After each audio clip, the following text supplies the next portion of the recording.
తెలియజేసుకుంటున్నాను. అలాగే మనకు మరి వాక్యమైన ఉద్యోగాలతో మనల్ని ఈ విధంగా వాక్యం వేదిక మీద చెప్పేటంతటి వారిగా ఇంతటి సృజనాత్మకతను మనలో నింపినటువంటి మన ఆత్మీయ తండ్రి జయసారి గారికి మరి నా యొక్క హృదయపూర్వక కృతజ్ఞతలు తెలియజేసుకుంటున్నానండి. అలాగే మనం ఈ యొక్క డిగ్రీస్ అన్నీ కూడా కంప్లీట్ చేయడానికి ఎంతగానో మరి ప్రయాసపడి మనకు లెసన్స్ చెప్పినటువంటి మన లెక్చరర్స్ అందరికీ కూడా నా యొక్క హృదయపూర్వక వందనాలు తెలియజేసుకుంటున్నానండి. మరి అలాగే ఇప్పుడు వచ్చిన దేవుని పిల్లలైన చిన్నలు పెద్దలు వృద్ధులైన మీ అందరికీ కూడా మన ప్రభువు రక్షకుడైనటువంటి క్రీస్తు వారి నామంలో నా శుభములు తెలియజేసుకుంటున్నానండి. మరి పాఠంలోనికి వెళ్ళే ముందు చిన్న ప్రార్థనతో ప్రారంభించుకున్నానండి. మహోన్నతుల తండ్రి, ఇదిగో తండ్రి, ఈ దినాన్న తండ్రి ఈ విధంగా మేము కూడుకొని మీ యొక్క మాటలు తండ్రి నైనా ధ్యానించుకొని మా యొక్క ప్రవర్తనను దిద్దుకోవడానికి తండ్రి మీరు ఇచ్చినటువంటి ఈ యొక్క గొప్ప అవకాశాన్ని బట్టి మీకు వందనాలు కృతజ్ఞతాస్తుతులు చెల్లించుకుంటున్నాం తండ్రి. సకల ఈవులతో తండ్రి మమ్మల్ని తండ్రి పెంచి పోషిస్తూ తండ్రి నైనా ఆయుష్కాలంతో ఉంచి మా బ్రతుకు దినాలలో మా జీవితాన్ని ఏ విధంగా తండ్రి ఎప్పటికప్పుడు ఎలా మార్చుకోవాలో మరి మేము మా హృదయాన్ని మార్చుకోవడానికి మీరు ఇచ్చినటువంటి ఈ ఆయుష్కాలాన్ని బట్టి మీకు కృతజ్ఞతలు తెలియజేసుకుంటున్నాం తండ్రి. మరి మీ యొక్క మాటలు తండ్రి ఇప్పుడు నేను మాట్లాడుచుండగా సమయోచితమైన జ్ఞానాన్ని నాకు దయచేసి తండ్రి చక్కగా మీ పిల్లలైన వారందరికీ తండ్రి అర్థమయ్యే రీతిలో మీ యొక్క మాటలు నా ద్వారా మాట్లాడమని కోరుకుంటూ తండ్రి ఈ యొక్క ప్రార్థన మా ప్రభువు రక్షకుడైనటువంటి క్రీస్తు వారి పేరట ఈ యొక్క ప్రార్థన అడిగి వేడుకుంటున్నాం తండ్రి. ఆమేన్. మొదటిగా మనం ఒక ప్రశ్న వేసుకున్నామండి. ఒక ప్రశ్న వేసుకొని మనం ముందుకు వెళ్దాం. మరి మనం ఈ యొక్క విశాఖపట్నం నలుమూలల నుండి అంటే నలుమూలల నుండి వస్తున్నాం కదండి. చాలామంది గాజువాక నుంచి వస్తారు, కొంతమంది మరి మధురవాడ సైడ్, ఇంకా పూర్ణ మార్కెట్, ఇలాగా ఇటు పెందుర్తి అనుకుంటే నలుమూలల నుంచి ఎంతో ప్రయాసపడి మేము ఈ యొక్క మన పిల్లలు మరి మన తల్లిదండ్రులు లేదా అత్తమామలు అందరి సేవలను కూడా త్వరగా చేసి ఎంతో ప్రయాసతో ఎంతో దూరం నుంచి ఈ యొక్క మందిరంలోకి వస్తున్నాం. మరి ఇంత ప్రయాసపడి ఎందుకు వస్తున్నాం? అసలు దేనికి వస్తున్నాం? ఇంత ప్రయాసపడి ఇంత మరి ఛార్జెస్ పెట్టుకొని మరి అన్ని పనులు చక్కగా ముగించుకొని ఇంత ప్రయాసతో ఇక్కడ రావాల్సినటువంటి అవసరత ఏముంది? దేనికి వస్తున్నాం? ఒకసారి మనల్ని మనం పరీక్షించుకుందామండి.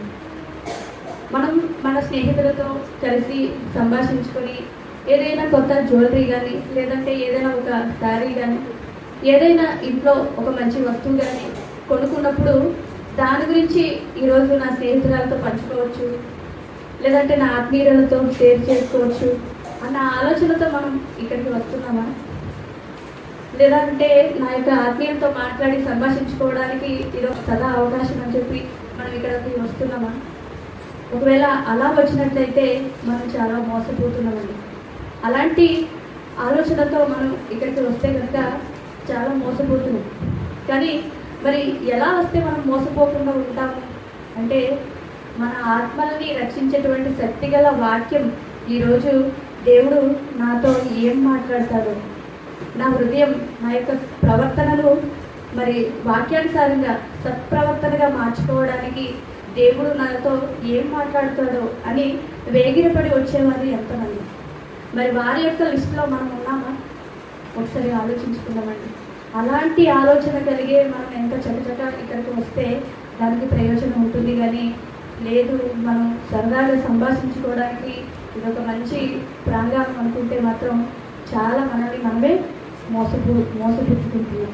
కనుక దయచేసి అలాంటి ఆలోచనతో కాకుండా మనం వాక్యం విన్నప్పుడు మన ఆత్మల్లో మన హృదయంలో ఎలా వెళ్ళాలి? హృదయానికి పొడుచుకునే విధంగా వెళ్ళాలి.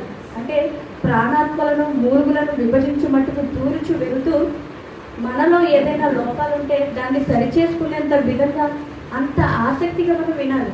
ఒక మాట చదువుకొని ముందుకెళ్దామండి. రోమపత్రిక 12వ అధ్యాయము 11వ వచనం. రోమపత్రిక 12వ అధ్యాయము 11వ వచనం. ఆసక్తి విషయంలో మాన్యులు కాక ఆత్మయందు తీవ్రత గలవారై ప్రభువును సేవించే వారిగా ఉండాలి. అంటే ఏ విషయంలో? ఆత్మ విషయంలో, ఆసక్తి విషయంలో, ఆసక్తి అంటే ఇంట్రెస్ట్ చూపే విషయంలో మాంద్యులు కాక, మాంద్యులు అంటే బద్ధకస్తులు కాక, బద్ధకంగా లేజినెస్గా ఉండేవారుగా కాక, మరి ఆత్మయందు తీవ్రత గలవారై ఉండాలంట. ఆత్మయందు తీవ్రత అంటే మన ఆత్మని మనం రక్షించుకునేదేమో లేదో, అమ్మో నా ప్రవర్తన ఎలా ఉంది, ఈరోజు వాక్యం ద్వారా నేను ఎలా సరి చేసుకోవాలి, ఇలాంటి ఆసక్తి మనలో ఉండాలి. ఆత్మయందు తీవ్రత కలిగి ఉండేటువంటి ఆసక్తి గలవారిగా మనం ఉండాలి. కానీ బద్ధకస్తులుగా, లేజినెస్గా, యేసుక్రీస్తు వారిని నమ్మాను కాబట్టి నేను వెళ్ళిపోతానులే పరలోకానికి, అంతకు మించి ఇంకా ఏం చేయాల్సిన అవసరం లేదు అని అనుకుంటే కనుక మనం మోసపోతాం.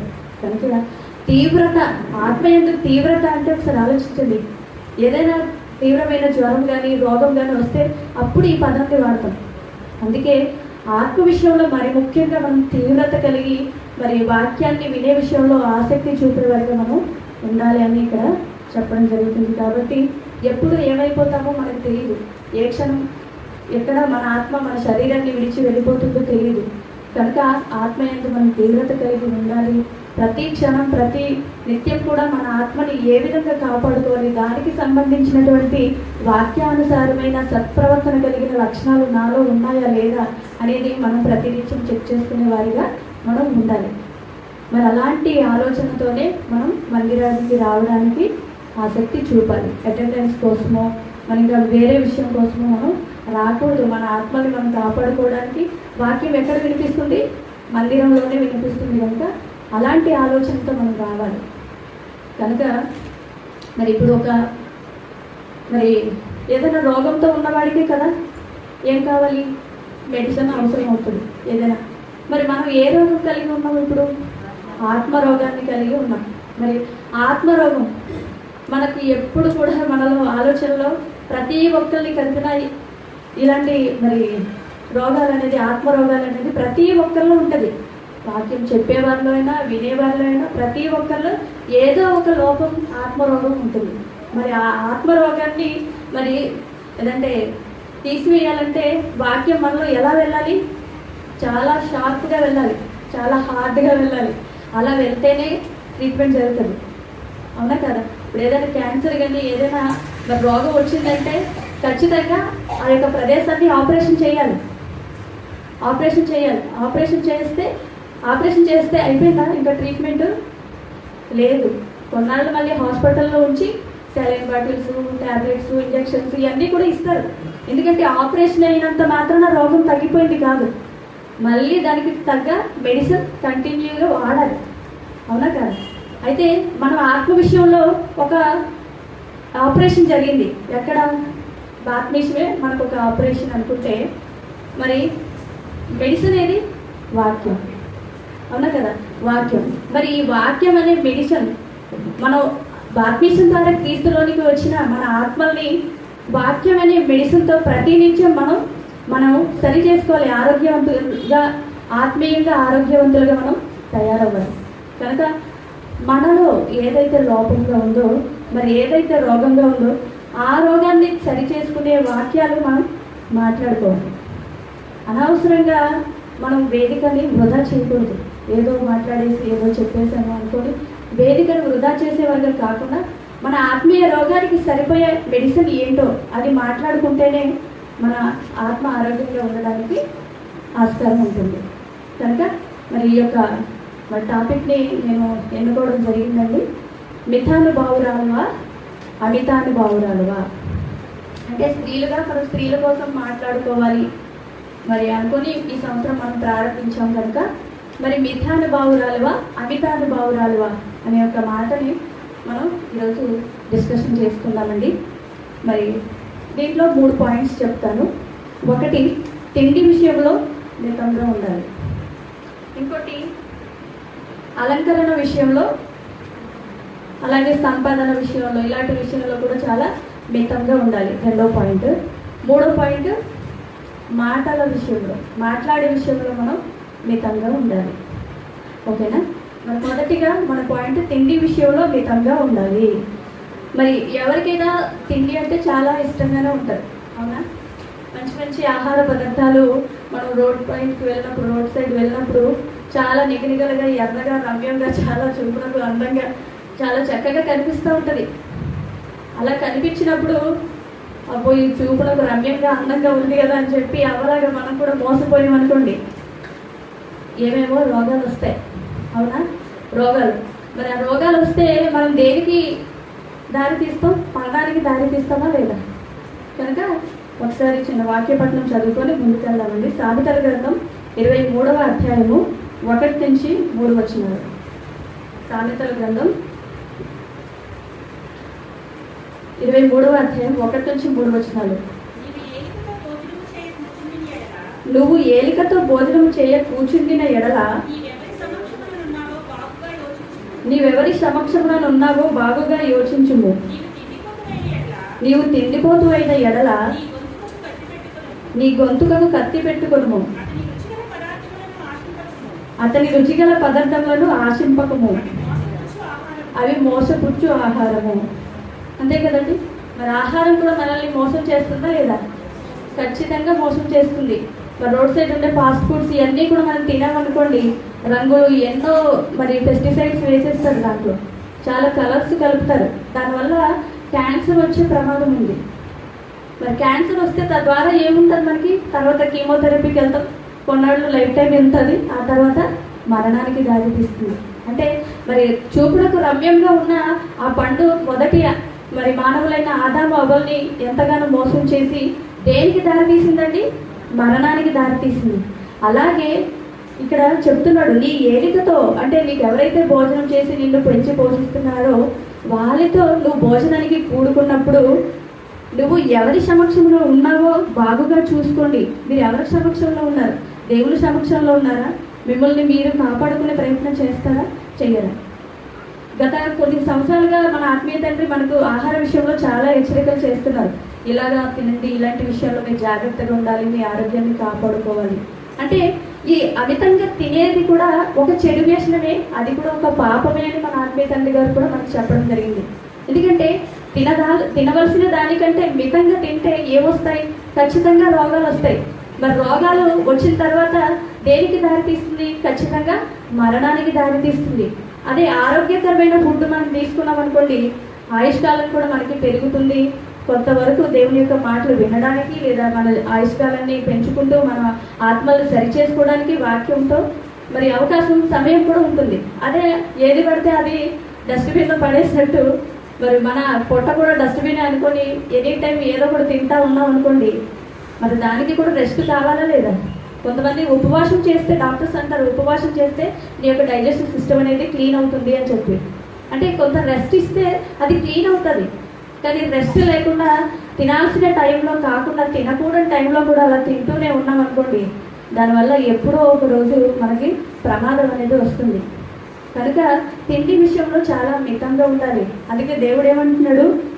నీవు తిండిపోతు అయిన ఎడల నీ గొంతుకకు ఏం పెట్టుకోమన్నాడు? Chicken Pisa? కత్తి పెట్టుకోమన్నాడు. అంటే ఒకసారి ఆలోచించండి, గొంతుకి కత్తి పెట్టుకుంటే ఏమవుతుంది? కట్ అయిపోతుంది, అతని ద్వారా చచ్చిపోతావు. అంటే డైరెక్ట్గా చచ్చిపో అంటున్నాడు దేవుడు. అంటే కత్తి పెట్టుకుంటే, గొంతులో కత్తి పెట్టుకుంటే బతుకుతారు ఎవరైనా? కనుక మనం తిండిపోతూ అయితే నీ గొంతుకు కత్తి పెట్టుకోమన్నాడు. కనుక మనం తిండి విషయంలో చాలా మితంగా ఉండి మన ఆరోగ్యాన్ని మనమే కాపాడుకోవాలి. మన చేతుల్లోనే ఉంది. ఎవరు బలవంతంగా మనకి తిండి పెట్టరు కదండి, మన చేతుల ద్వారా మనం తింటాం. అంతేగాని ఇది తిను అది తిను అని వేరే ఎవరో ఎక్కడో చుట్టాలు వెళ్ళినప్పుడు మనకి వాళ్ళు పెడుతూ ఉంటారు. కానీ ఏది పడితే అది తినాల్సిన పరిస్థితి మన ఆలోచన మీదే ఆధారపడి ఉంది. కనుక మన ఆలోచనని చాలా స్థిరంగా ఉంచుకోవాలి. లేదు స్థిరత్వం లేకుండా ఉంది అనుకుంటే చాలా ప్రమాదం అనేది. నెక్స్ట్ ఇంకొక వాక్యం చూసుకుందామండి. సామెతల గ్రంథం 23వ అధ్యాయము 20వ వచనము 21వ వచనం. క్షమించండి, సామెతల గ్రంథము 23వ అధ్యాయము 20-21. ద్రాక్షారసము త్రాగువారితోనైనను మాంసము హెచ్చుగా తినువారితోనైనను సహవాసము చేయకుము. తాగుబోతులను, తిండిబోతులను దరిద్రులంటారు. ఓకే, అదే అంటే ఇక్కడ త్రాగుబోతుల కోసం మనం స్కిప్ చేసేద్దాం. ఏంటి? ఎక్కువ మాంసం తినేవారితో ఏమన్నాడు దేవుడు? సహవాసం, ఫ్రెండ్షిప్ చేయొద్దు అన్నాడు. ఎక్కువ మాంసం పెడుతూ ఉన్నారనుకోండి, వాళ్ళతో సహవాసం చేసేవంటే వాళ్ళు పోవడమే కాదు కదా, వాళ్ళతో పాటు మనం కూడా పోతాం. కనుక ఎక్కువగా మాంసం తినే వారితో సహవాసం ఫ్రెండ్షిప్ చేయొద్దు అన్నాడు. ఎక్కువ వెజిటేబుల్స్ తింటారు ఎవరో వాళ్ళతోనే చెయ్యండి ఫ్రెండ్షిప్. ఓకేనా? దానికి ఆపోజిట్ పదం అదే కదా. మరి వెజిటేబుల్స్ తినే వాళ్ళతో మనం ఎక్కువ సహవాసం చేస్తే ఆరోగ్యం కూడా చక్కగా ఉంటుంది. అదే మాంసం ఎక్కువ తిన్నాం అనుకోండి, చిన్న వయసులోనే ముసలితనం కూడా వచ్చేస్తున్నాయి కదా, డాక్టర్స్ చెప్తున్నారు, న్యూట్రిషనిస్ట్ చెప్తున్నారు. అంటే ఎక్కువ నాన్ వెజ్ తింటే ఆరోగ్యం క్షీణించిపోతుంది. కానీ మన ఆహారంలో ఎక్కువగా ఏం చేర్చుకోవాలి? మితంగా చేర్చుకోకూడదు ఏంటంటే నాన్ వెజ్. మరి అమితంగా అమితంగా చేర్చుకోకూడదు ఏంటంటే నాన్ వెజ్. మరి అమితంగా చేర్చుకోవాల్సింది ఏంటి అంటే మన డైట్లో ఎక్కువగా వైటమిన్స్, మినరల్స్, ప్రోటీన్స్ ఇలాంటివి తీసుకోవాలి. అవి మనకి చక్కటి ఆరోగ్యాన్ని ఇచ్చేవిగా ఉంటారనమాట.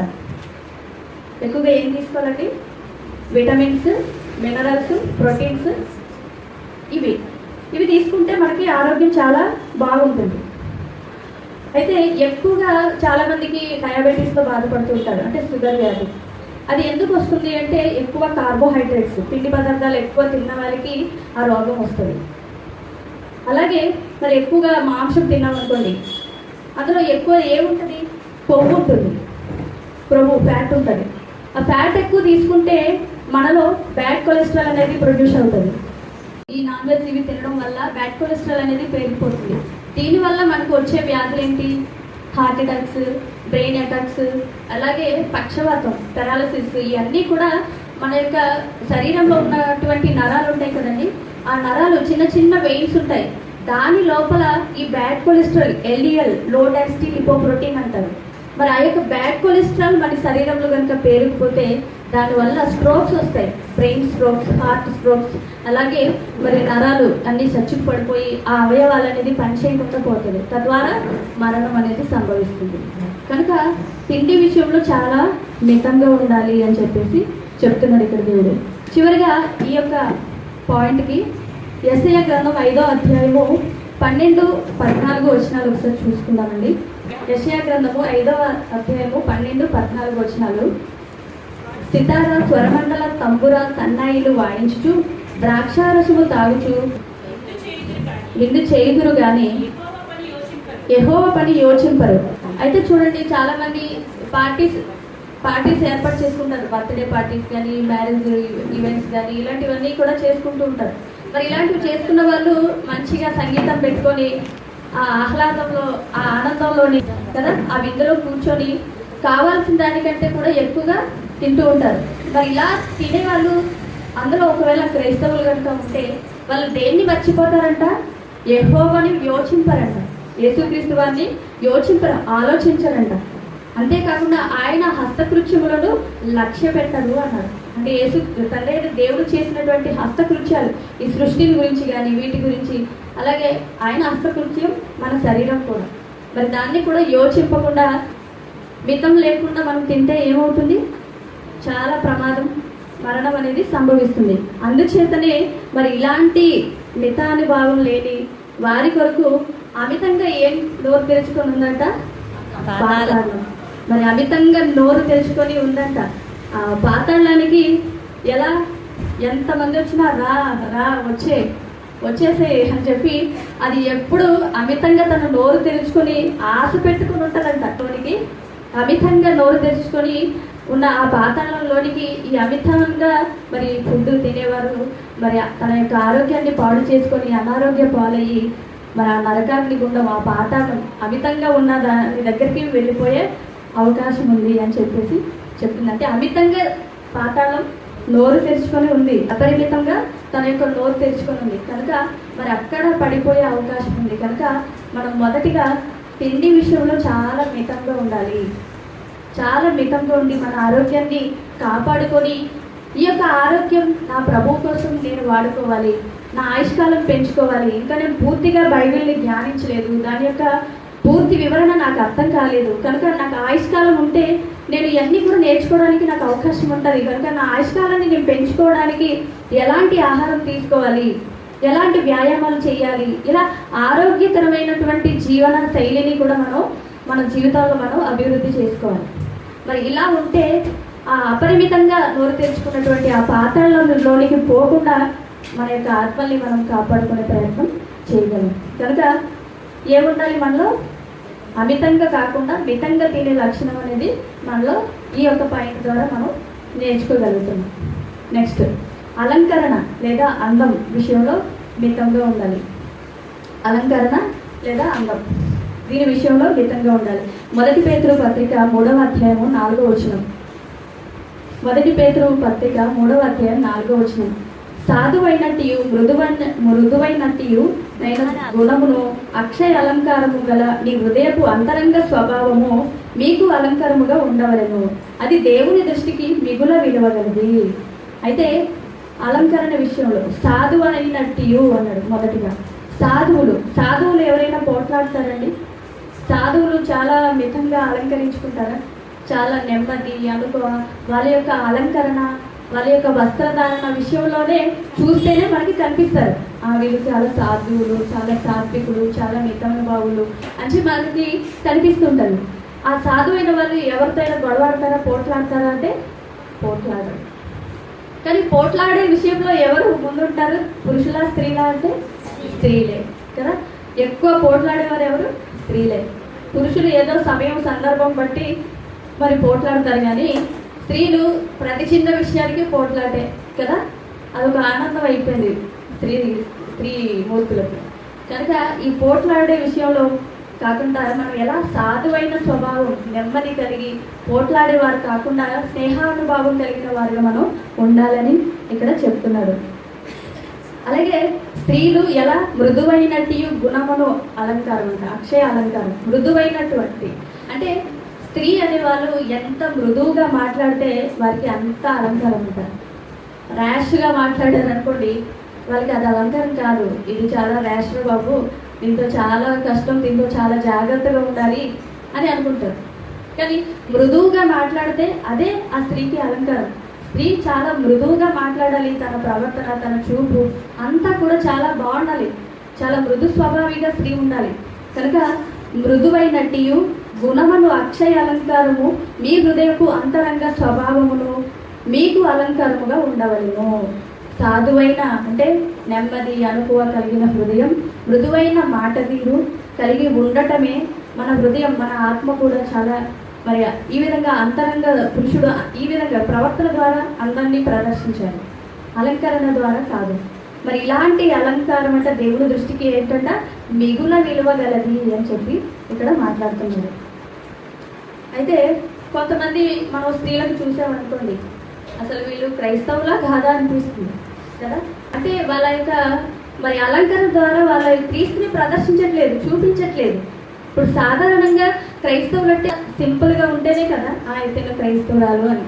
కానీ మొత్తం అలంకరించుకున్నారనుకోండి, నేను క్రైస్తవురాలా కాదా గుర్తుపట్టడమే సాధ్యం కానట్టు ఉంది.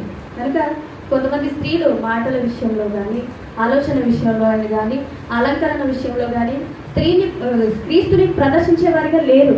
కనుక మన అలంకరణ ద్వారా కూడా మనం క్రీస్తుని చూపించేవారిగా మనం ఉండాలి. మన మాట తీరు, మృదువైన మాట తీరు కలిగి మనం ఉండాలి. కనుక అలంకరణ విషయంలో సాధువైన మృదువైనటువంటి అక్షయ అలంకారం అనేది మనలో ఉండాలి.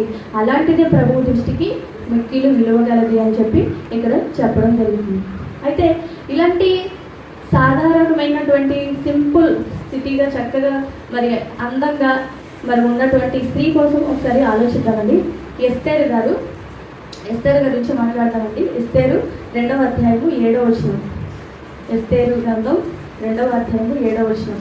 ఆమె అందమైన రూపమును సుందర ముఖము గలదై ఉండేదంట. ఎవరు? హదస్సాను ఎస్తేరు తల్లిదండ్రులు లేనిదై ఉండగా అతను ఆమెను పెంచుకొనెను. ఎవరు పెంచుకున్నాడు? మొర్దెకై ఎస్తేరును పెంచుకోవడం జరిగింది. అంటే తన తల్లిదండ్రులు చనిపోయిన తర్వాత ఎస్తేరును మొర్దెకై తన కుమార్తెగా స్వీకరించడం జరిగింది. అయితే ఇక్కడ ఎస్తేరు చాలా సౌందర్యవతి అంట, చూపునకు చాలా రూపవతి, సుందరమైన ముఖం కలిగిందంట. అంటే ఏదో అన్ని అలంకరించుకోబట్టి తను సుందరం కాదు, తన మొహమే చాలా అందంగా ఉందంట. అయితే ఈ ఎస్తేరు గ్రంథం అసలు ఎందుకు రాయబడింది అని మనం ఆలోచిస్తే, రాజైనటువంటి అహస్వేరోషు ఉంటారు.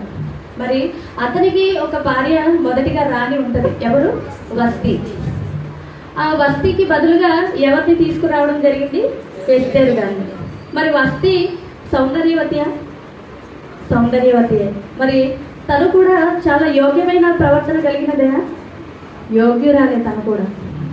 అయితే ఎందుకు మరి వస్తిని తిరస్కరించాడు రాజు అని అంటే, మరి అహశ్వరోషు ఏం చేస్తాడంటే ఆ కాలంలో ఉన్నటువంటి ఈ యొక్క సామ్రాజ్యంలో ఉన్నటువంటి అధిపతులందరికీ, అలాగే మరి గనులేటి అడుపులేటి వాళ్ళందరికీ కూడా పిలిపించి తన యొక్క కోటలో విందుని ఏర్పాటు చేస్తాడు.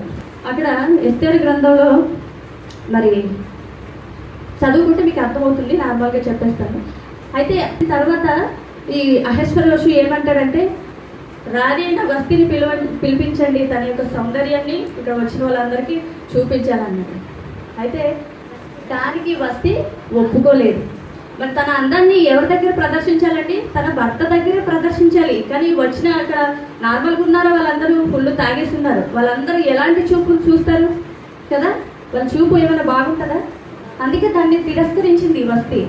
కనుక నేను రాను అనేసి తను కూడా తన యొక్క మరి ప్లేస్లో తను కూడా విందుని ఏర్పాటు చేసింది తన యొక్క చెలికత్తెలందరినీ.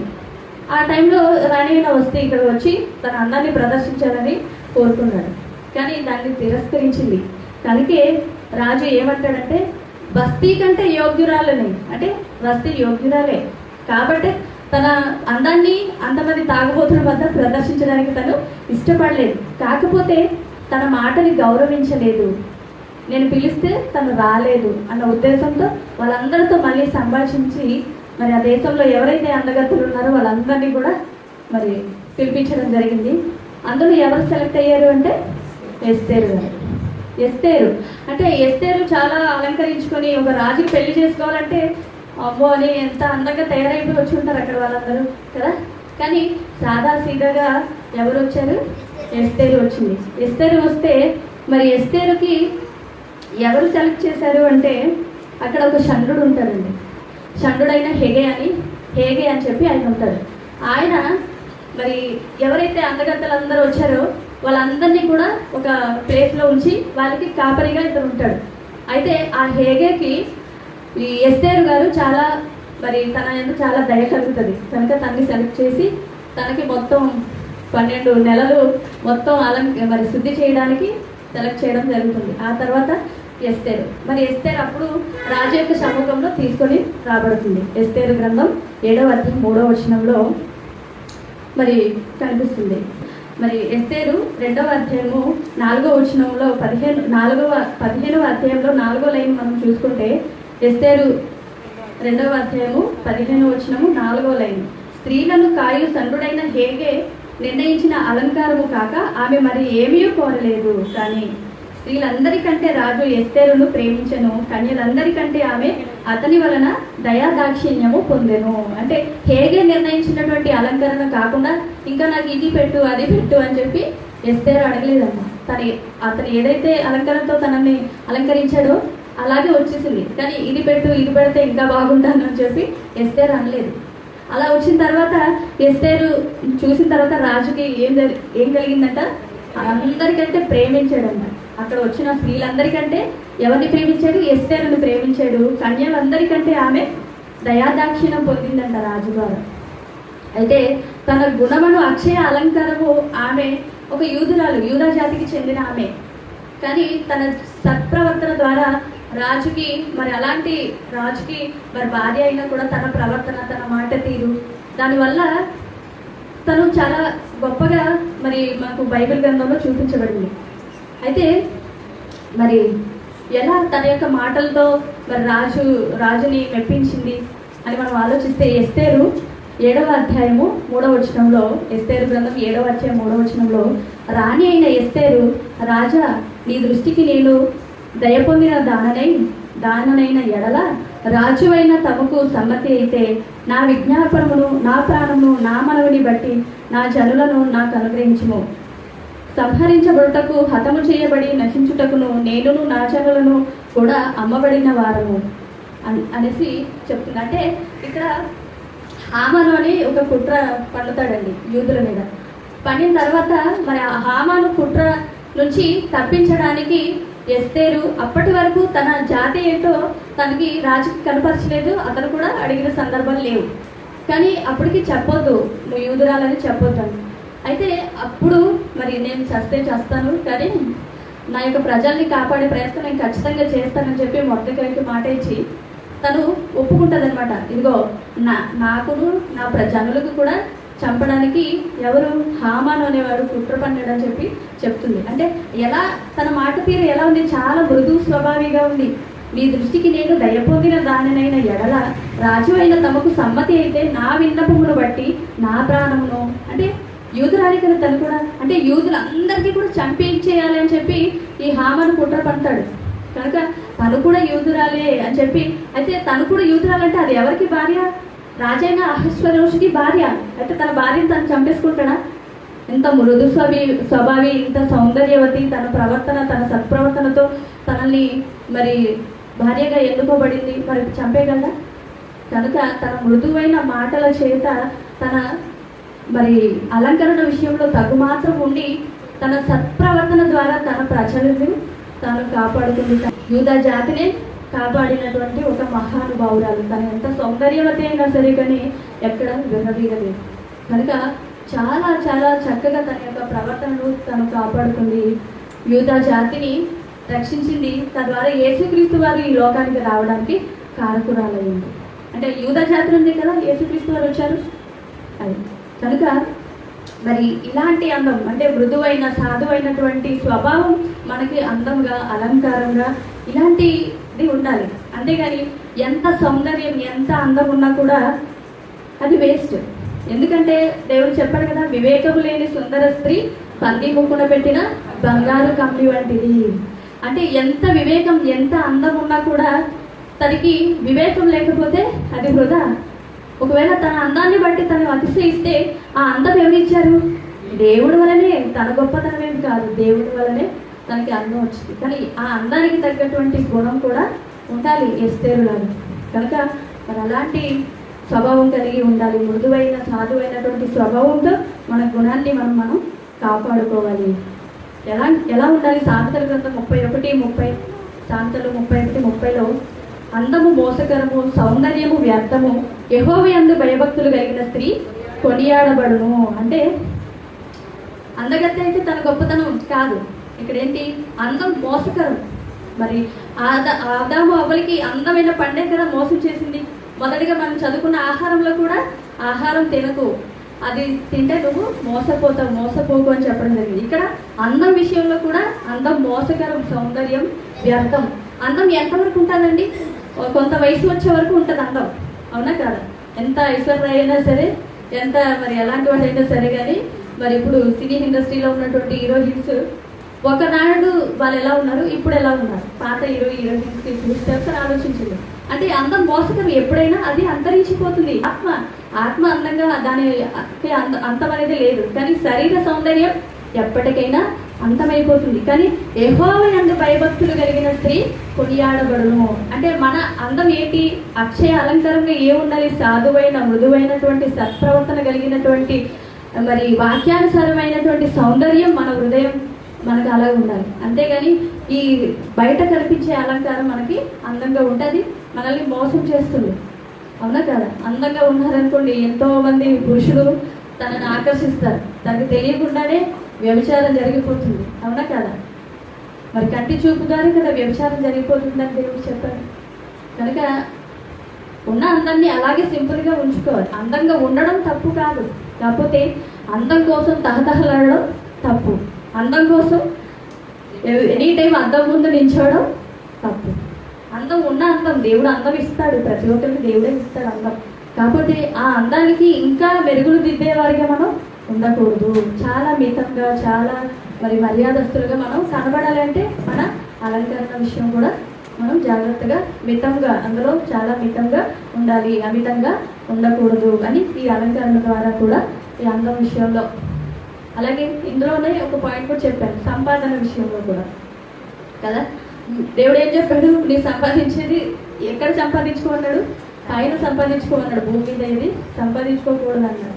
ఎందుకంటే ఇప్పుడు మన ఇంట్లో చాలా వస్తువులు ఉంటాయి. ఒకసారి ఆలోచించండి. నేను ఎప్పుడు అలాగే అనుకుంటాను, ఈ దేహాన్ని చూసుకుంటాను, ఇది ఎప్పటికైనా మట్టికి వెళ్ళిపోతుంది అంటుంది. అదే మన ఇంట్లో ఉన్న వస్తువులు ఏదైనా విలువైన చూసామనుకోండి, మంచమో బీరువా ఇలాంటి ఫ్రిడ్జ్ ఏసీ ఇవన్నీ చూసామనుకో ఎంతో ప్రయాసపడి ఆశతో కొనుక్కుంటాం అది కదా. కానీ అది ఎప్పటి వరకు వాడతావు? ఈ శరీరం ఈ ఆత్మ ఉన్నంత వరకే కదా. తర్వాత ఎవరు వేరే వారు దాన్ని అనుభవిస్తారు. కనుక అలాంటి వాటి మీద మనం ఆశ పెట్టుకోకూడదు. అలాగే నగలు ఇలాంటి విషయాల్లో కూడా చాలా మితంగా ఉండాలి. మనం బోడిగా ఉండాలి అని నేను చెప్పట్లేదు. మితంగా ఏదైనా చాలా తగుమాత్రము వస్త్రాలు తగుమాత్రంగా మనం కలిగి ఉండాలి. అమితంగా ఉండకూడదు. చాలా చాలా మితంగా మన అలంకరణ విషయంలో ఉండాలి. మన అలంకరణ సత్ప్రవర్తన వాక్యానుసారమైనదే ఉండాలి అని చెప్పి దీని ద్వారా మీకు తెలియజేయడం జరుగుతుందండి.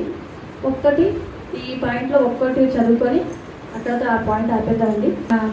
తిమోతికి రాసిన మొదటి పత్రిక 28వ అధ్యాయము 9-10 వచనాలు.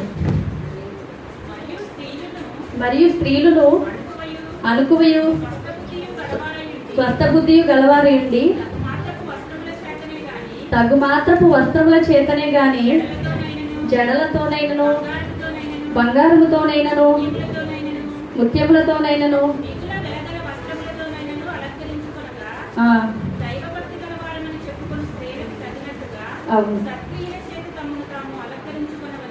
ఓకే, చూసారండి ఇక్కడ స్త్రీలు ఎలాగుండాలంట? అనుకువ స్వస్థ బుద్ధి గలవారై తగుమాత్రపు వస్త్రముల చేతనే గాని, అంటే తగుమాత్రంలో జడలతోనైనను బంగారంతోనైనను ముత్యములతోనైనను మిగుల వెలగల మిగుల అంటే ఎక్కువ లక్షల్లో పలుకుతూ ఉంటుంది ఒక్కొక్క నెక్లెస్ కదా.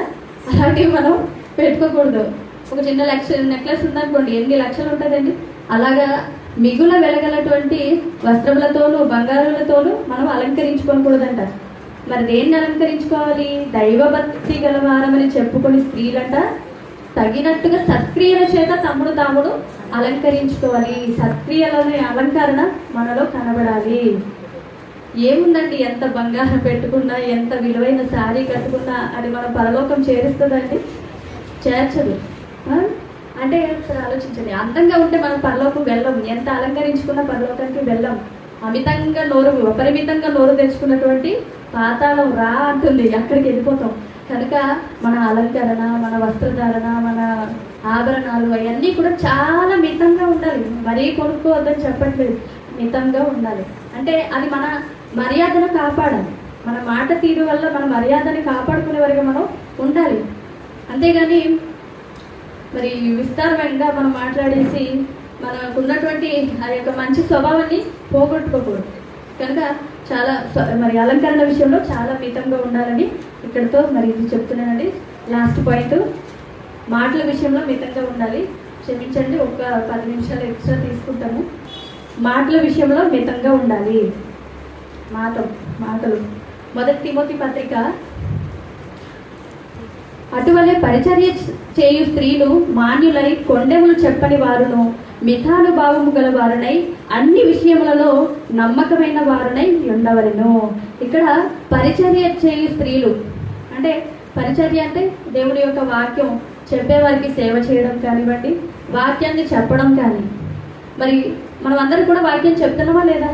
ఇలా నిలబడి చెప్పకపోయినా కూడా సమాజానికి వెళ్ళి సువార్త అయినా చెప్తున్నాం కదా. కనుక క్రైస్తవులుగా మనం ఉన్న ఎవరైనా పరిచర్య చేయు స్త్రీలు మాన్యులై అంటే మర్యాదస్తులుగా ఉంటూ కొండెములు చెప్పని వారిగా ఉండాలి. కొండెం అంటే ఏంటండి? కొండెం అంటే దేనికి ఉంటుంది? తేలుకుంటుంది. అంటే తేలు తోకలో చిన్నది ఉంటుంది, దాన్ని కొండెం అంటారు. మరి కొండెం నుంచి ఏమొస్తుంది? విషం. అంటే విషం కక్కుతుంది. తేలు తన తోక ద్వారా ఆ కొండెం ద్వారా విషాన్ని కక్కుతుంది. అంటే ఇక్కడ చెప్తున్నాడు మాన్యులైన అంటే పరిచర్య చేయు స్త్రీలు మాన్యులై కొండెములు చెప్పని వారిగా. అంటే ఎదుటి లతా కోసం పక్కింటి సరోజాకి చెప్పకూడదు అని, అవునా కదా? ఎదుటి లతా కోసం పక్కింటి సరోజాకి చెప్పిందంటే కొండెములే కదా చెప్పినట్టే, అవునా కదా? ఒక సహోదరి కోసం ఇంకొక సహోదరి శాడీలు చెప్పకూడదు. అంటే కొండెములు చెప్పకూడదు, విషం కక్కకూడదు. కొండెంతో విషం కక్క అలా కక్కకూడదు. పాము కంట తలలో విషం ఉంటుంది, తేలుకి తోకలో విషం ఉంటుంది, మనిషికి నిలువెల్లో విషం ఉంటుంది. అంటే చాలా చాలా జాగ్రత్తగా ఉంటారు మనం కదా. అయితే మనలో విషం ఉందా లేకపోతే వాక్యం ఉందా అనేది ఒకసారి చెక్ చేసుకోవాలి. అది కనుక మరి ఇలా కొండములు చెప్పేవారిగా మనం ఉండకూడదు. మితానుభావము గలవారై అన్ని విషయాల్లో చాలా మితంగా ఉండాలి, నమ్మకమైన వారిగా మనం ఉండాలంట. కనుక మరి కొండములు చెప్పేవారిగా మనం ఉంటే చాలా పొరపాటు. అదే పెద్ద బ్రేకింగ్ న్యూస్ లాగా అయిపోతుంది. అంటే ఒక స్త్రీ కోసం ఏదైనా చిన్నది నెగిటివ్ తెలిసింది అనుకోండి, వెంటనే ఇంకొక స్త్రీ దగ్గరికి వెళ్ళి చెప్పేంత వరకు మరి బ్రేకింగ్ న్యూస్ బ్రేక్ చేయకపోతే తను బ్రేక్ అయిపోతాను అన్నట్టుగా బాధపడిపోతుంది. అంటే బ్రేకింగ్ విషయం బ్రేక్ చేసేయాలి, లేదంటే తను బ్రేక్ అయిపోతుంది, గుండె బద్దలైపోతుంది. అదంతా లోపల పెట్టుకుంటే అమ్మో నేను ఎప్పుడు చచ్చిపోతాను రా బాబు, వెంటనే కక్కేయాలి విషయాన్ని అని అనుకుంటారు. అసలు మనం ఏ బ్రేకింగ్ న్యూస్ చెప్పాలి? ప్రభు అయిన యేసుక్రీస్తు వారు మరణపు ముళ్ళును విరిచి సమాధిని మరి బ్రేక్ చేసి బయటకు వచ్చారు, అవునా కదా? మరి యేసుక్రీస్తు వారి యొక్క మరణ సమాధి పునరుద్ధం అనే విషయాన్ని మనం బ్రేకింగ్ న్యూస్గా ప్రతి దగ్గర చెప్పాలి. మన చుట్టుపక్కల వాళ్ళందరి గురించి అందరి దగ్గరికి వెళ్ళి చెప్పాలి. అది మనం చెప్పాల్సిన బ్రేకింగ్ న్యూస్, ఇది కాదు. కనుక జాగ్రత్త. అసలు మనం ఎలాంటి బ్రేకింగ్ న్యూస్లు చెప్తున్నాం అనేది ఒకసారి మనం చెక్ చేసుకోవాలి. ఓకేనండి? కనుక ఇదంతా కూడా మిమ్మల్ని ప్రేమించే చెప్తున్నదండి. ఎందుకంటే మనం అందరూ క్రైస్తవ స్త్రీలు, సహోదరిమణులు, మనల్ని మనమే కాపాడుకోవాలి, మనమే పాతాళానికి తోసేసుకోకూడదు. కనుక చాలా జాగ్రత్తగా మనం మన ప్రవర్తన ప్రభువుకి అనుకూలంగా ఉందా లేదా అనేది చెక్ చేసుకోవాలని చెప్పడం జరుగుతుందండి. అలాగే మరి ఇలాంటి మాటల విషయంలో చాలా చాలా జాగ్రత్తగా ఉండాలి. సామెతల గ్రంథం 17వ అధ్యాయం 27వ వచనంలో, సామెతలు 17:27, మితముగా మాటలాడువాడు తెలివి గలవాడు, శాంత గుణము గలవాడు, వివేకము గలవాడు. అంటే మితంగా మాట్లాడేవాడంట చాలా తెలివిగా ఉంటాడంట. అంటే తెలివైన వాడు సమయం సందర్భాన్ని బట్టి మంచి విషయాన్నే మాట్లాడతాడు.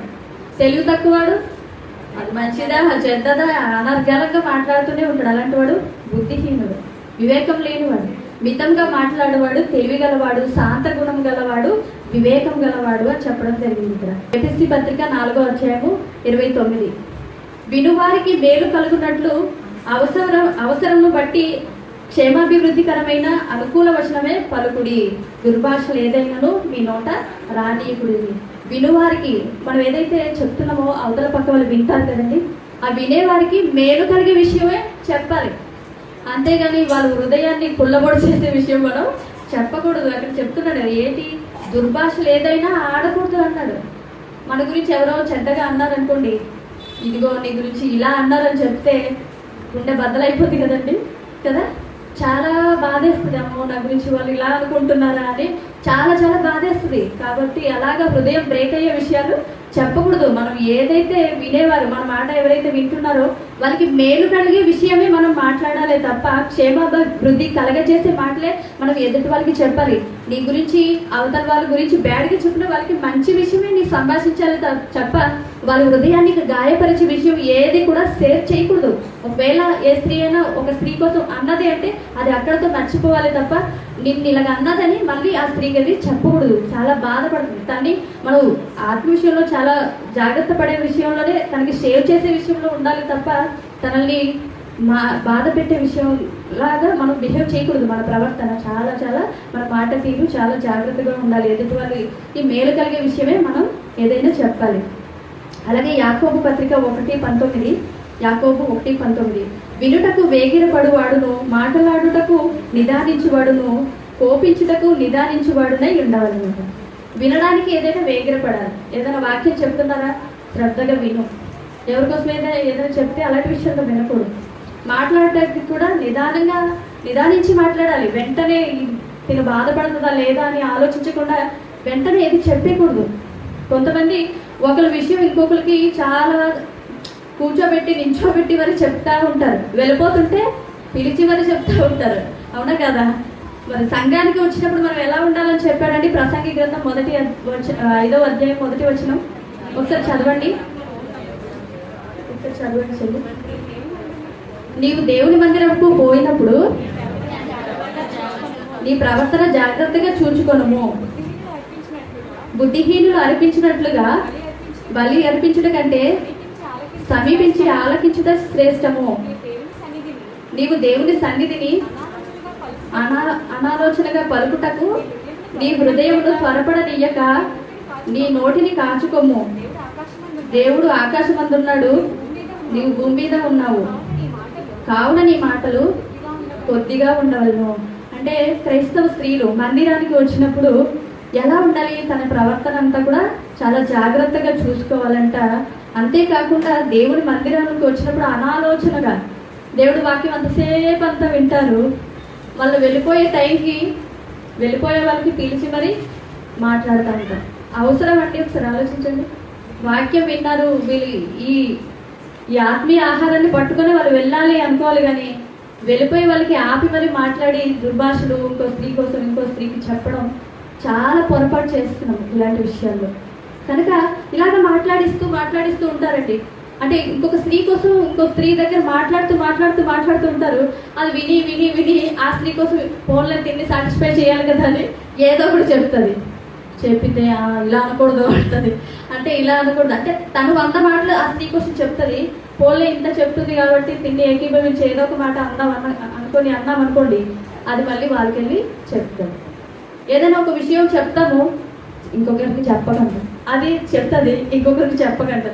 అలా తిరిగి ఫస్ట్ ఎవరు చెప్పారో అక్కడికే వస్తుంది. అంటే అందుకే చాలా జాగ్రత్తగా మన మాటలు ఉండాలి. ఎక్కడ స్టార్ట్ అయిందో మళ్ళీ అక్కడే వచ్చి ఎండ్ అవుతుంది.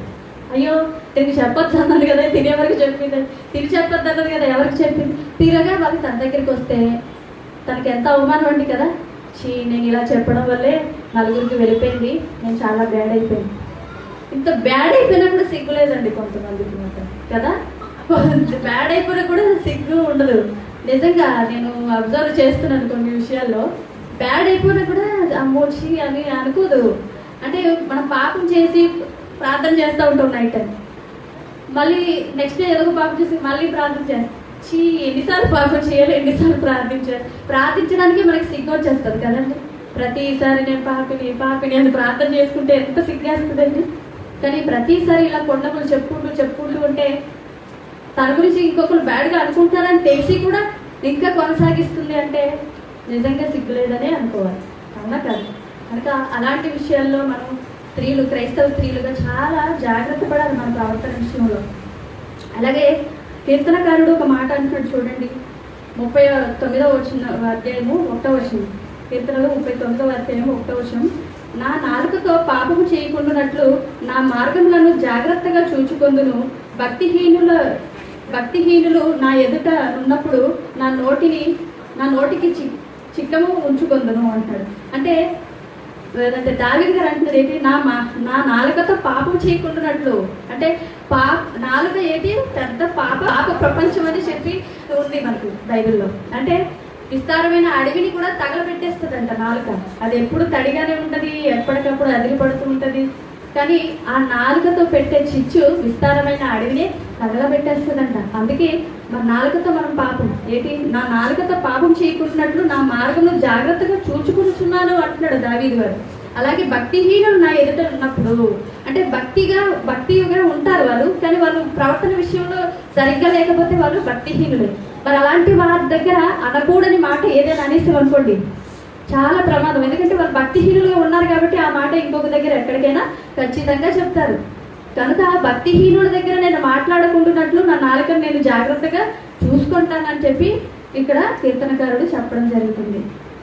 ఓకేనండి, అది కనుక మరి చెడ్డ సమాచారం ఎవరికి కూడా మనం చెప్పకూడదని మరి మనవి చేస్తున్నానండి. ఎందుకంటే చెడ్డ సమాచారం మనం చెప్తే వాళ్ళ యొక్క హృదయం అంతా హతలకుతలం అయిపోయి వాళ్ళ ఎముకలంతా బయటకు వచ్చేసి ఎండిపోయినట్టే అయిపోతుంది, అవునా కదా. చెడ్డ సమాచారం ఎముకలను ఎండిపోజేయను అని చెప్పి కూడా ఉంది. మంచి సమాచారం చాలా ఆరోగ్యకరం, చాలా పుష్టిని ఇస్తుంది ఆరోగ్యానికి. కనుక మనం ఎలాంటి పరిస్థితుల్లో అయినా కూడా ఎదుటి సహోదరికి మంచి సమాచారమే మనం చెప్పాలి తప్ప చెడ్డ సమాచారం చెప్పి వాళ్ళని కుళ్ళబొడు చేయకూడదు, మన నోటితో మనం పాపం చేయకూడదు. కనుక ఈ విషయంలో, మాటల విషయంలో చాలా జాగ్రత్తగా ఉండాలని చెప్తున్నానండి. ఎందుకంటే మనం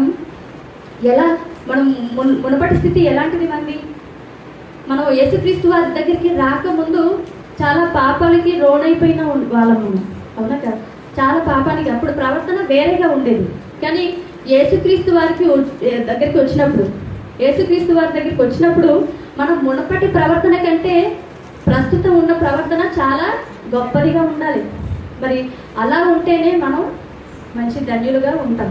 అయితే ఈ మాటకు ఒక స్త్రీ గురించి ఆలోచిద్దామండి, రూతు గురించి. రూతు గ్రంథంలో మరి రూతు చాలా భక్తిపరురాలే, తను ఒక మోయాబు స్త్రీయే. మోయాబు స్త్రీ అయినప్పటికీ కూడా తను ఎంతగా తను విధవరాలైనప్పటికీ కూడా, విధవరాలు, తన భర్త చనిపోతే మరొక మోయాబీయుడిని చేసుకోకుండా, మ్యారేజ్ చేసుకోకుండా మరి నయోమితో నీ జనమే నా జనము, నీ దేవుడే నా దేవుడు, నువ్వెక్కడ చచ్చిపోతావో నేను కూడా అక్కడే చచ్చిపోతాను, నువ్వెక్కడ పాతి పెడతావో నేను కూడా అక్కడే పాతి పెడతానని నయోమికి ఫాలో అయిపోయింది. అంటే ఒక యూదురాలకి ఫాలో అయిపోయింది. కానీ ఓర్ప ఫాలో అయ్యిందా? లేదు. అయితే మరి రూతు మంచి నిర్ణయం తీసుకుంది. నిజమైన దేవుడు నమ్మినటువంటి మరి నయోమితో పాటు వచ్చింది. తన జీవితం మొదటిగా చాలా మంచిగానే ఉంది, కానీ తర్వాత కూడా మంచిగానే ఉంది. ఎలా అని ఒకసారి మనం చూసుకుందామండి. రూతు గ్రంథం 3వ అధ్యాయము 10-11 వచనాలు. ఇక్కడ మరి నయోమితో పాటు రూతు మరి ఇశ్రాయేలీ దేశానికి అంటే బెత్లెహేంకు రావడం జరుగుతుంది. వచ్చిన తర్వాత తనకి ఎలాగోలాగా పెళ్లి చేయాలని అనుకుంటుంది నయోమి. తర్వాత తమ సమీప బంధువుడైనటువంటి బోయాజు గురించి ఆలోచిస్తుంది. తన దగ్గరికి వెళ్ళి మరి తిను ఆల్రెడీ తన యొక్క పొలంలోకి వెళ్ళి మరి ఎన్నులు లాంటివి ఏరుకుంటూ ఉంటుంది, పరిగెలు ఏరుకుంటూ ఉంటుంది. తర్వాత తన ఆ విషయం చెప్తుంది. చెప్పిన తర్వాత నయోమి ఏం చెప్తుంది, ఆయన మన సమీప బంధువే, మళ్ళీ అలా అలా అలా చెప్తూ తన దగ్గరికి వెళ్ళి ఒకరోజు మంచిగా స్నానం చేసి మంచి బట్టలు ధరించుకొని, ఇదిగో మరి బోయాజు పడుకొని ఉంటాడు, తన పాదముల యొద్ద తన బట్ట తీసి అక్కడ నువ్వు పడుకోను అని చెప్తా. అయితే అలాగా జరిగింది. తర్వాత మరి ఏమంటాడు అప్పుడు అక్కడ సందర్భం చూద్దాం. రూతు గ్రంథం 3వ అధ్యాయము 10-11. నా కుమారి, అతడు ఏమంటాడంటే, నా కుమారి యెహోవా చేత నీవు దీవెన నొందిన దానవు, కొద్దివారిని గాని గొప్పవారిని గాని యవ్వనస్తులకు నీవు వెంబడింపక యుండుట వలన నీ మునపటి సత్ప్రవర్తన కంటే వెనకటి సత్ప్రవర్తన మరీ ఎక్కువైనది అని చెప్పాడంట. అంటే చూసారా, రూతు అంటే ఒక భర్త చనిపోయినటువంటి విధవరాలు, తన ఏం ముసలిదాయి కాదు, పిల్లలు కూడా ఇంకా కనలేదు, యవ్వనస్తురాలే. కానీ ఏమంటున్నాడు, ఇదిగో నీవు ప్రభువు చేత యెహోవా చేత దీవెన నొందిన దానవు, కొద్దివారిని గాని గొప్పవారిని గాని మరి యవ్వనస్తులలో నీవు వాళ్ళతో పాటు వెంబడించగా, వాళ్ళతో ఫ్రెండ్షిప్ చేయకుండా మరి నీ మునపటి సత్ప్రవర్తన కంటే, మరి నయోమితో ఉన్నప్పుడు తన ప్రవర్తన తను చూపించిందా లేదా, దేవుణ్ణి అనుసరించినట్టు ఉందా లేదా, ఆ ప్రవర్తన కంటే ఇలాగా తను మరి యవనస్తురాలుగా ఉండి విధవరాలుగా ఉండి చెడు మరి మార్గంలో వెళ్ళిపోకుండా తను తాను కాపాడుకొని ఒక పద్ధతి ప్రకారంగా బోయాజు దగ్గరికి వచ్చి నాకు నీ బంధుధర్మము జరిపించమని అడుగుతుంది. తన ఆ యొక్క ఆలోచన చాలా మెచ్చుకొని తను ఈ విధంగా పొగుడుతున్నాడు అనమాట. నీ మునపటి సత్ప్రవర్తన కంటే వెనకటి సత్ప్రవర్తన చాలా బాగుంది అని. అంటే మన ప్రవర్తన ఒకసారి ఎలా ఉంది ఒకసారి ఆలోచించుకుందాం. అంటే బాప్తిస్మం ద్వారా క్రీస్తులోకి వచ్చినప్పుడు ఆ రాకముందు ఎలా ఉంది, వచ్చిన తర్వాత ఎలా ఉంది, వచ్చిన తర్వాత ఇంకా బ్యాడ్ ప్రవర్తన పెరిగిపోయిందా తగ్గిందా ఒకసారి చెక్ చేసుకుందాం. నిజంగా విధవరాండ్లు ఎలా ఉంటారని చెప్పి 1 తిమోతి పత్రిక 5వ అధ్యాయం 11, 12, 13 వచనాల్లో ఇక్కడ ఏమని ఉంటుందంటే, యవ్వనస్తులైన విధవరాండ్లను లెక్కలో చేర్చుకోవద్దు, వారు క్రీస్తులకు విరోధంగా నిరంకుశులైనప్పుడు తమ మొదటి విశ్వాసంలో వదులుకొనిరి. మరి తీర్పు పొందిన వారై పెండ్లాడు జూచుచున్నారు, మరియు వారు ఇంటింట తిరుగులాడుచు బద్ధకరాండు రగుటకు మాత్రమే కాక ఆడరాని మాటలను వదరబోతులు పరుల జోలికి పోవువారుగా వాళ్ళు ఇలాంటి విషయాల్ని నేర్చుకుంటారు అని చెప్పడం. అంటే యవ్వనస్తులు తన భర్తలు చనిపోయిన తర్వాత ఎలా తయారవుతారంట, ఈ ఇంటికి ఆ ఇంటికి వెళ్ళి సోదేసుకొని ఉంటారు. అంటే అక్కడ చెప్తున్నాడు, ఈ ఇంటింటా తిరుగులాడచ్చు బద్ధకరాండు అయిపోతారంట. ఇంకా పని చేయరు, ఏం చేయరు, ఏదో ఒక మార్గం ఎందుకుంటారు, వ్యభిచారమో ఏదో ఒకటి.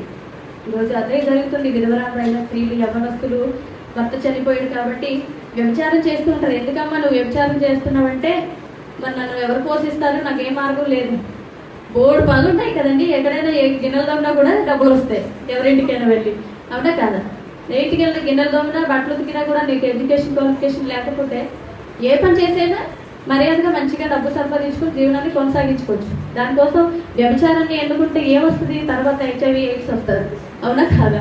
వస్తే ఎక్కడ పోతుంది, అపరిమితంగా తెచ్చుకున్నటువంటి లోను ఏది పాతాళం దగ్గరికి పోతుంది. అందుకని అలాంటి యవనస్తులుగా మనం ఉండకూడదు. అయితే ఇక్కడ రూతు చూసారా, ఒక విధవరాలే, కానీ మరి చెడు ప్రవర్తన కలిగినటువంటి యవనస్తురాలతో స్నేహం చేయకుండా తన ప్రవర్తన తాను కాచుకుంది. మునుపటి ప్రవర్తన కంటే ఇప్పుడున్న సత్ప్రవర్తన చాలా గొప్పదిగా ఉండాలి. క్రీస్తు ఇప్పుడు మనకి భర్తగా ఉన్నాడు కనుక ఆయనకే మనం లోబడి మనం జీవించాలి.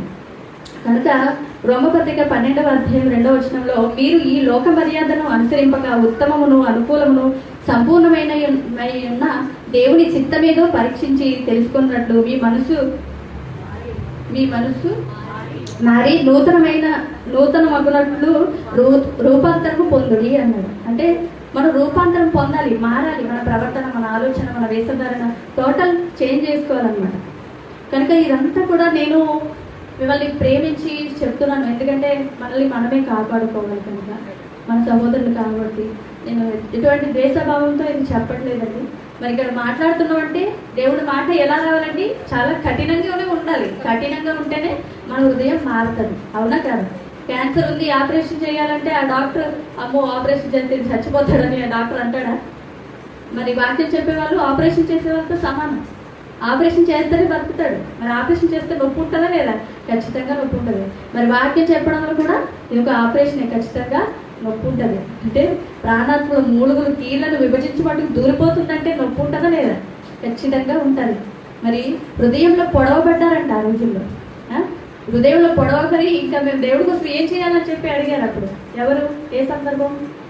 మొదటి సంఘం వారు కదా. వాళ్ళ వాక్యం దేవుని యొక్క మాటలు విని వాళ్ళ హృదయంలో పొడవబడ్డారంట. అంటే అలా పొడుచుకుంటేనే మనకి మార్మల్స్ వస్తుంది. ట్రీట్మెంట్ జరిగితేనే, ఇలాగ ఆపరేషన్స్ జరిగితేనే, తద్వారా వాక్యం ద్వారా మెడిసిన్స్ వేసుకుంటూ ఉంటేనే మనకి మన యొక్క ప్రవర్తన అనేది మారడానికి ఆస్కారం ఉంటుంది. కనుక మరి ఈ వేదిక అనేది వృధా కాకూడదు. అవునా కదా? ఒక వేదిక మనకి ఇచ్చారంటే ఆ వేదికలో నిలబడి ఎదుటి ఆత్మల్ని రక్షించే వాక్యమే, వాళ్ళ హృదయాల్ని మార్చే వాక్యమే మనం చెప్పాలి. కనుక అనాలోచనగా ఏది పడితే అది చెప్పేస్తే తర్వాత వాళ్ళకి గుర్తుండదు. తర్వాత మనం కూడా మరి దేవునికి శిక్షకు పాత్రలు అయిపోతాం. అవునా కదా? ఇప్పుడు చాలా వేదికలు వృధా అయిపోతుంది. ఎన్నో సంఘాలు ఉన్నాయి, ఎన్నో చర్చలు, పెద్ద పెద్ద మీటింగ్స్, స్వస్థత మహాసభలు, ఇది అది అని పెట్టేస్తున్నారు. ఎంత వ్యయంతో పెడుతున్నారు. కానీ ఆ వేదిక వృధా అవుతుందా లేదా? ఆత్మలను రక్షించే వాక్యం వాళ్ళకి వెళ్తుందా? మోసకరమైన వాక్యమే వాళ్ళకి వెళ్ళిపోతుంది. దాని ద్వారా వాళ్ళకి రక్షణ రావట్లేదు. కనుక ఆ వేదిక వృధా అయిపోతుంది. మనకి ఎక్కడైనా వాక్యం చెప్పడానికి అవకాశం వచ్చిందో ఆ యొక్క ఆత్మని రక్షించే ప్రయత్నంలోనే మనం ఎల్లప్పుడూ ఉండాలి. అలాంటి వారిగా మనం ఉండాలని తెలియజేస్తున్నానండి. చివరిగా మనం వాక్య పఠనం చదువుకున్నాం కదండి, అది చెప్పుకొని ముగించేసుకుందాం త్వరగా. కొరింథీయులకు రాసిన మొదటి పత్రిక 7వ అధ్యాయం 31వ వచనం. ఈ లోకమును అనుభవించేవారు అమితముగా అనుభవింపనట్లు ఉండవలెను. ఏలైనగా ఈ లోకపు నటన గతించుచున్నది. ఈ లోకంలో నటించడానికి మనం వచ్చామండి. అంటే ఈ లోకమును అనుభవించేవారంట అమితంగా, అంటే ఉన్నదానికంటే ఎక్కువగా మితంగా అనుభవించాలి. కానీ అమితంగా ఈ లోకాన్ని మనం అనుభవించకూడదు. ఎన్ని అనుభవించినా అది విడిచిపెట్టి పోతాం. మరి రాజైన సొలొమోను మొత్తం అనుభవించేసాడు. అవునా కదా? విస్తారమైన ధనం, విస్తారమైన మరి 300 మంది ఉపపత్నులు, 700 మంది భార్యలతో మొత్తం అనుభవించేసాడు. అప్పుడు ఏమంటాడు? అంతా అమితంగా అనుభవించేసి ఓరి బాబు సూర్యుని కింద జరుగుదంతా కూడా వ్యర్థం వ్యర్థం వ్యర్థం అన్నాడు. కనుక ఈ లోకంలో అనుభవించే వాళ్ళంట బ్రతుకుకు కావాల్సినదేదో అదొకటి మనం యూజ్ చేసుకుంటే చాలు. ఉన్నదానికంటే మితంగా మనం దేన్ని కూడా ఆశించకూడదు. కనుక మితంగా అనుభవించకూడదు, అమితంగా అనుభవించకూడదు. ఏదైనాగా ఈ లోకపు నటన గతించిపోతుంది. అంటే ఎప్పటికైనా మనం ఈ లోకాన్ని విడిచి వెళ్ళిపోవాల్సిందే. ఈ మానవ శరీరాన్ని ధరించుకొని నటించడానికి ఈ లోకానికి వచ్చాం. కనుక మన పౌరస్థితి ఎక్కడుంది? పరలోకంలో ఉంది. కనుక అక్కడ గురించి మనం ఎక్కువ ఆలోచించాలి. మరి మొదటి కొరింథీ పత్రిక 9వ అధ్యాయం 25వ వచనం. పందెమందు పోరాడు ప్రతివాడు అన్ని విషయముల యందు మితముగా ఉండును. వాడు క్షయమగు కిరీటమును పొందుటకు, మనమైతే అక్షయమగు కిరీటమును పొందుటకును మితముగా ఉన్నాము. అంటే పందెపు రంగం, అంటే యుద్ధానికి వెళ్ళేవాడు అన్ని విషయంలో కూడా ఎలా ఉంటాడంట? మితంగా. యుద్ధానికి వెళ్ళేవాడు ఫుల్ కడుపు నిండా తినేసి వెళ్ళాడు అనుకోండి, పరిగెట్టలేడు, ఏమీ చేయలేడు. అవునా కదా? చాలా మితంగా తినాలి. మనకు యుద్ధానికి వెళ్ళిన వాడు నీళ్ళు తాగినప్పుడు అక్కడ ఒక సందర్భం ఉంటుంది, గతుకుతారంట. అంటే ఇలా పట్టుకుని తాగలేదు, గతికారంటే అలా ఉండాలి. అంటే మితంగా ఉండాలి మన పందెపు రంగం యుద్ధంలో. అంటే ఈ లోకంలో మనం అంధకార సంబంధమైనటువంటి అపవాదితో పోరాడడానికి యుద్ధానికి వచ్చాం. ఈ పందెంలో మనం గెలవాలి అంటే ప్రతి విషయంలో కూడా మనం చాలా మితంగా ఉండాలి. అలా ఉంటేనే మనకి అక్షయ కిరీటం అనేది వస్తుంది. చివరిగా ఒకటి చదువుకొని ముగించేసుకున్నామండి. తిమోతికి రాసిన పత్రిక 2వ పత్రిక 4వ అధ్యాయం 5వ వచనం. అయితే నీవు అన్ని విషయంలో మితంగా ఉండుము, శ్రమపడుము, సువార్తకుని పని చేయము, నీ పరిచర్యను సంపూర్ణంగా జరిగించుము. అంటే అన్ని విషయంలో తగ్గించుకోవాలి, మితానుభావులుగా మనం ఉండాలి. అంటే మన పాఠం ఏంటి? అమితానుభావురాలువా మితానుభావురాలువా. మాట్లాడే విషయంలోనూ, అలంకరణ విషయంలోనూ, తిండి విషయంలోనూ చాలా చాలా మితంగా ఉండాలి. మితంగా ఉంటేనే అపరిమితంగా నోరు తెరుచుకున్నటువంటి ఆ పాతాళానికి పాలైపోకుండా, దాని పాలు మరి అక్కడ వెళ్ళి పడిపోకుండా మన పరలోకానికి చేరడానికి ఆస్కారం ఉంటుంది. కనుక మనందరూ కూడా ఆలోచించి ప్రతి విషయంలో మితానుభావం కలిగిన స్త్రీలుగా మన ప్రవర్తన, మన మాట తీరు, మన అలంకరణ అన్నీ కూడా ఇతరులకి ఇబ్బందికరంగా ఉండకుండా ఇతర ఆత్మల్ని రక్షించేదిగానే మన యొక్క మాట తీరు ఉండాలి. అలాంటి మృదువైన స్వభావం కలిగిన వారిగా, అలాంటి అలంకారం ధరించుకున్న వారిగా మనం ఉండాలని మరి మనవి చేస్తూ ఈ యొక్క నా మాటలు ముగిస్తున్నానండి. Thank you. నేను కలుస్తూ ఓపికగా విన్నందుకు.